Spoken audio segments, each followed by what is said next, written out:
الفيديو ده كان نفسي حد يعمله وانا في ثانويه عامه، علشان كان نفسي حد يفهمني هو ليه انا متوتره كده، وليه حاسه ان حياتي كلها بتعتمد على السنه دي. وانا جايه اقول لكم لا، حياتك لا تعتمد على السنه دي. هي ممكن يعني الكليه اللي انت هتخشيها تعتمد على مجهودك في السنه دي، بس حياتك كلها لا.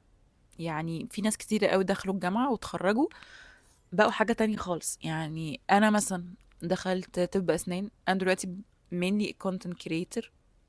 اشتغلت اسنان شويه بس انا كنتش بحبها قوي، ودلوقتي كونتنت كريتور. هل دخولي اسنان اثر عليا في حاجه في شغلانتي؟ لا.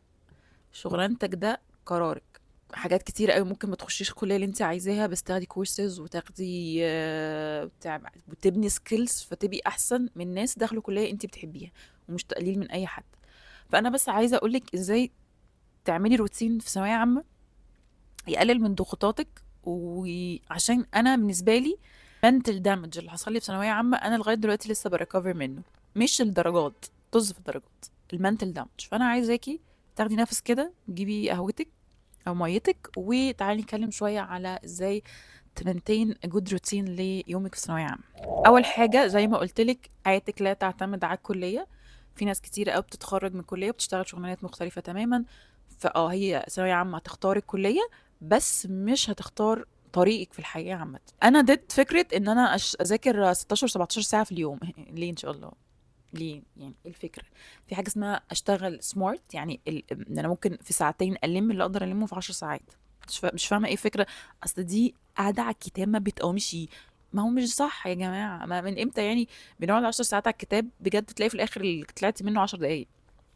فالاول انا ما اعرفش حقيقي المواد ماشيه ازاي الايام دي، بس هو فكره ان انا افهم بعد كده احفظ كواليتي مش كوانتيتي. يعني اقعد ساعتين لما الدنيا كلها، مش 10 ساعات ومش عارفه الم اي حاجه. وده فيديو للامهات والابهات يا جماعه، مش بعد الساعات بس بالكواليتي اللي بطلع منها في المذاكره في الساعتين اللي انا قعدتهم.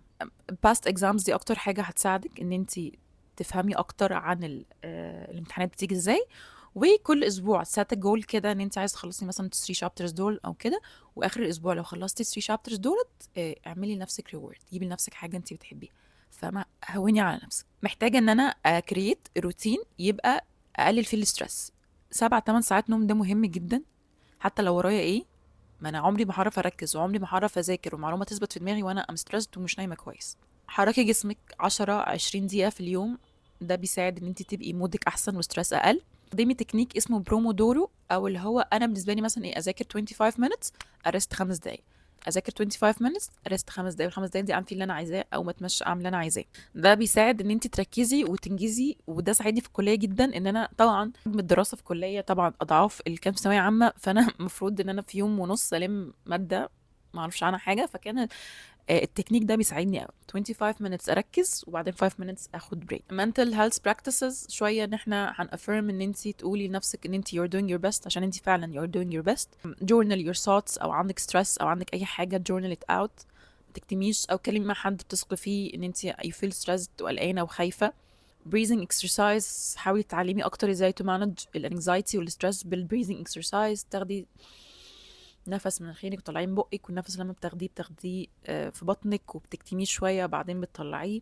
لو عايزين تكنيكس على البريزنج اكسرسايز سيبولي تحت في الكومنتس وانا اعمل لكم فيديو مخصوص ليه. خلي يكون عندك سبورت سيستم، اهلك او اصحابك بتندبوا مع بعض.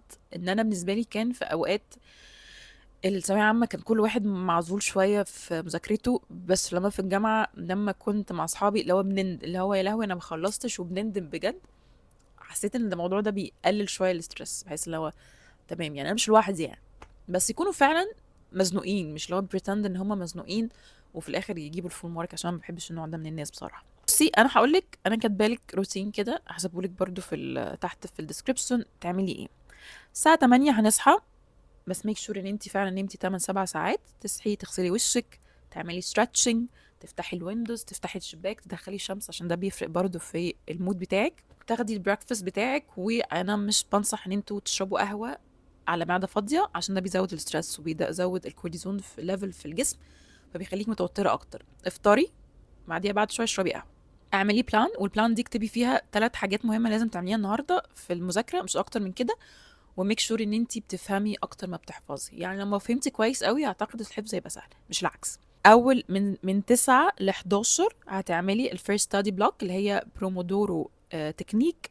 هتختاري سبجكت، مثلا عندك فيزيكس هتختاري فيزيكس مثلا، او تختاري اصعب ماده. انا بالنسبه لي كانت الفيزيكس، ولا كانت والله ما عارفه. انا اصلا يعني ابقى احكي لكم حكايتي في ثانويه عامه دي فيما بعد يعني.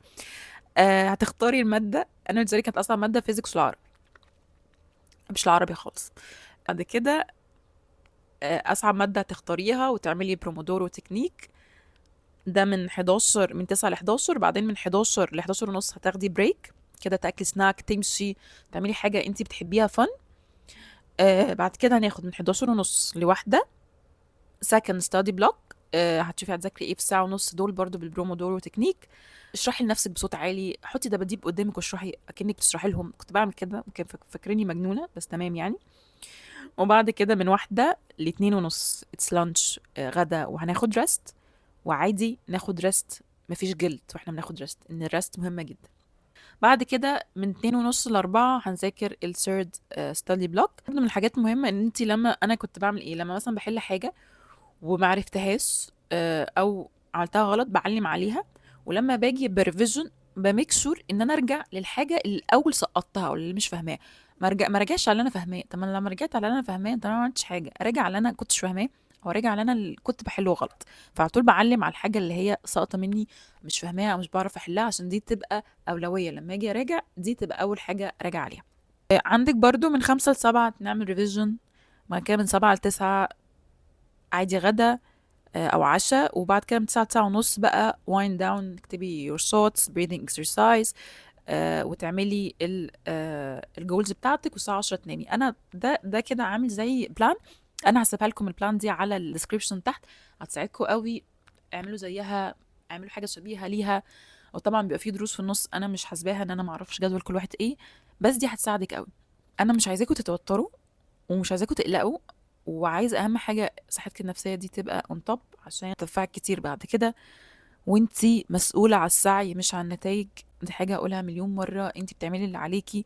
النتيجه دي مش بتاعتك، دي بتاعت ربنا. جت زي ما انت عايزه الحمد لله، ما جاتش يبقى ده برضو خير ليكي. وده كان الفيديو بتاع النهارده. وهبقى احكي لكم مع بعد كده على الثانويه العامه بتاعتي كانت عامله ازاي في فيديو تاني مخصص، عشان ما اضيع لكمش الوقت. زي ما انتم شايفين العربي بتاعي سيء. كان الفيديو بتاع النهارده. لو عجبكم الفيديو متنسوش تعملوا لايك الفيديو، سبسكرايب اليوتيوب شانل، وعملوا لي فولو على السوشيال ميديا اكونتس. لكم اللينكس كلها تحت. اشوفكم في الفيديو الجاي.